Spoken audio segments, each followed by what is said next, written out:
ठीक है। अमेरिकी हमले की चीन ने निंदा की। यूएनएससी की बैठक में चीन ने निंदा की है। चीन ने युद्ध विराम की मांग की है।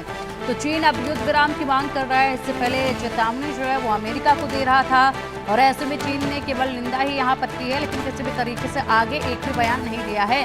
ना तो ये कहा है कि ईरान का हम समर्थन करते हैं, ना ही यहाँ पर दूसरे कोई बयान दिए हैं। केवल यही कहा कि यहाँ पर अमेरिका ने जो किया वो वाकई में निंदनीय है और इसी के साथ चीन ने युद्ध विराम के लिए मांग की है। अब देखिए त्यागी सर, हम बात कर ही रहे थे रूस की और चीन की। जिस तरीके से रूस को लेकर आप भी कह रहे थे, बात हो ही रही थी कि केवल यहाँ पर सिर्फ बातों से ही समर्थन देंगे, इसके अलावा कुछ नहीं।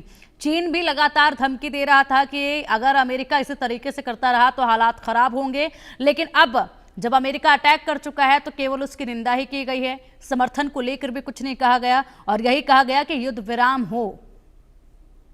देखिए, चीन इसको युद्ध को नहीं भड़काएगा। क्यों नहीं भड़काएगा? दो कारण है। पहले मैं वो कारण बताता हूँ जो उसे इकोनॉमिकली हर्ट करेगा। वो कारण ये है कि जैसे ईरान की पार्लियामेंट ने ये तय किया कि हम स्ट्रेट ऑफ हॉर्मुज को बंद कर देंगे। स्ट्रेट ऑफ हॉर्मुज के जो पानी है उसमें एक्सक्लूसिव इकोनॉमिक जोन के अंदर ईरान का भी है और ओमान का भी है। ईरान उसे बंद कर सकता है, ये बात ठीक है, कर सकता है, लेकिन बंद कर देंगे तो क्या होगा? ईरान का करीब करीब तेल का पूरा एक्सपोर्ट चाइना को जाता है और चाइना क्या इसे एक्सेप्ट करेगा? यानी कि उसकी तो इकोनॉमी पहले से ही डोल्ड्रम्स में है, उसको तकलीफ हो जाएगी। तो वो नहीं चाहेगा कि स्टेट ऑफ हॉर्मुज बंद हो, यानी वो नहीं चाहेगा कि वार का एस्केलेशन हो। वो वार का एस्केलेशन नहीं चाहता, लेकिन उसे एक लिप सर्विस करनी है, ये बताना है कि साहब इजराइल ने जो किया गलत किया, अमेरिका ने जो किया गलत किया, तो उसने एक स्टेटमेंट दे दिया। एक तो ये कारण है इकोनॉमिक। एक दूसरा कारण है इंट्रिंसिक कैरेक्टर। चाइना एक बनिया देश है, वो लड़ने में विश्वास नहीं रखता, अपनी ताकत दिखाने में विश्वास रखता है।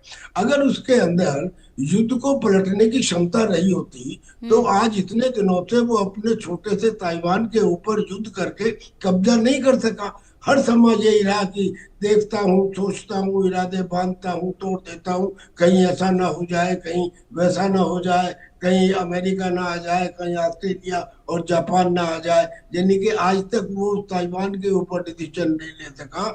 वो दूसरे देशों के बीच में अपनी टांग क्यों अड़ाएगा? लिहाजा आने वाले समय में भी चाइना से ये एक्सपेक्ट करना ये आउट ऑफ क्वेश्चन है। उसकी लिप सर्विस है, he will not come into play.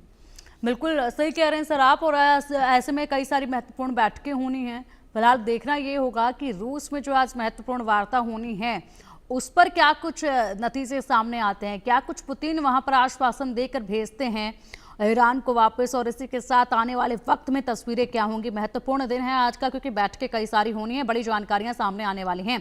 बहुत बहुत शुक्रिया त्यागी सर आपका इंडिया न्यूज़ के साथ जुड़ने के लिए, महत्वपूर्ण जानकारियां हमारे दर्शकों तक पहुंचाने के लिए। ईरान के